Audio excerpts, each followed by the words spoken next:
ഇതൊക്കെ അതിനൊക്കെ മറുപടി അറിയിക്കുന്ന കാര്യമാണ്. തെരഞ്ഞെടുപ്പിൽ തോറ്റാൽ തോറ്റതിന് യഥാർത്ഥ കാരണം കണ്ടുപിടിക്കണം. എന്തുകൊണ്ടാണ് തോറ്റത് അത് കണ്ടുപിടിക്കാതെ പല പാട്ട് എഴുതിയ കുട്ടികളെയൊക്കെ കണ്ടുപിടിച്ചിട്ട് കേസെടുക്കാൻ മെനക്കെട്ടാൽ ഇതൊക്കെ പ്ലാൻ ചെയ്ത് ഇവരുടെ എല്ലാ ശ്രമങ്ങളും വീണ്ടും വീണ്ടും കുഴിയിലേക്ക് വീഴുന്ന രീതിയിലാണ്. അത്രേ അക്കാര്യത്തിൽ എനിക്ക് പറയാനുള്ളൂ.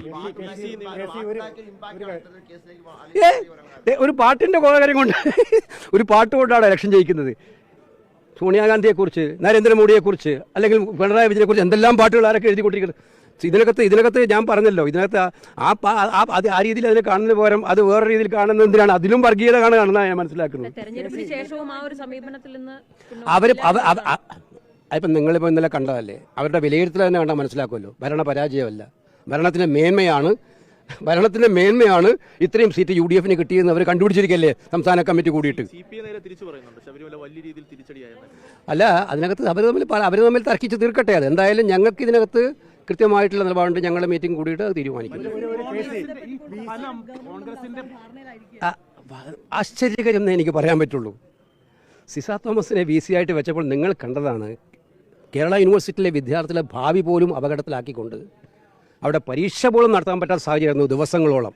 ആ കുട്ടികളുടെ ഭാവിയെക്കുറിച്ച് ഒരു ചിന്തയുമില്ലാതെ സർക്കാർ സ്പോൺസേഡ് സമരമാണ് SFI അടക്കമുള്ള CPM അടക്കമുള്ള ആളുകൾ നടത്തിയത്. അവരെ കയറാൻ വിട്ടില്ല. അവരെ യൂണിവേഴ്സിറ്റിയിലേക്ക് കയറാൻ വിടാത്ത കൊണ്ടുള്ള എന്തൊരു ആരോപണങ്ങളായിരുന്നു അന്നുണ്ടായിരുന്നത്. അന്ന് മുഖ്യമന്ത്രി നേരിട്ട് നയിച്ച പോരാട്ടമായിരുന്നു സിസ തോമസിനെതിരായിട്ട്. അതുപോലെ മിസ്റ്റർ ഗോപിനാഥൻ, രജത് ഗോപിനാഥൻ, അദ്ദേഹത്തെ വൈസ് ചാൻസലറാക്കിയതിനായിട്ട് ഗവർണർ അയച്ച കത്ത് മാധ്യമങ്ങൾക്ക് കിട്ടിയിട്ടുണ്ട്. ഗവർണറുടെ ഇപ്പോഴത്തെ എന്താ ലോക് ഭവന, നേരത്തെ രാജ്ഭവനായിരുന്നു, അവിടുന്ന് കൊടുത്തയച്ച നോട്ട് മാധ്യമങ്ങളുടെ മുന്നിലുണ്ടല്ലോ. ഇദ്ദേഹത്തിനെതിരായിട്ട് എന്തുകൊണ്ടാണ് അദ്ദേഹത്തെ വൈസ് ചാൻസലറാക്കാൻ പറ്റാത്തതെന്ന് കാരണങ്ങൾ നിരത്തിക്കൊണ്ട്, അദ്ദേഹത്തിൻ്റെ കുറ്റങ്ങൾ നിരത്തിക്കൊണ്ട് ഗവർണർ കൊടുത്ത ഈ രണ്ട് കാരണങ്ങളും ഇപ്പം പെട്ടെന്ന് അപ്രത്യക്ഷമായ ഗവർണർ സാങ്കേതിക സർവകലാശാലയും ഡിജിറ്റൽ സർവകലാശാലയും വൈസ് ചാൻസലർമാർക്കെതിരായിട്ട് മുഖ്യമന്ത്രിയും ഗവർണറും കൊടുത്ത പരാതികൾ, ആരോപണങ്ങൾ എന്തുകൊണ്ട് ഇത് ആവിയായിപ്പോയി? അതൊക്കെ ആവിയായിപ്പോയി. പെട്ടെന്ന് 19-ാം തീയതി സുപ്രീം കോടതി ഫൈനലായിട്ട് തീരുമാനിക്കാൻ വരുന്ന മുമ്പേ പെട്ടെന്ന് ഒന്നിച്ചിരുന്ന് ആവിയായിപ്പോയി. അന്തർധാരയുടെ ഭാഗം തന്നെയല്ലേ ഇതും? മോളിൽ നിന്ന് ഡയറക്ഷൻ കിട്ടിയിട്ടുണ്ടാവുമല്ലേ ഇത് തീർക്കാൻ?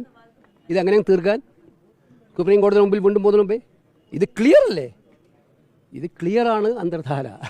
അപ്പോൾ മനസ്സിലാക്കേണ്ടത് ഇതിനകത്ത് ഒറ്റ കാര്യമുള്ളൂ, ജനങ്ങളെ അവർ വിഡ്ഢികളാക്കണം.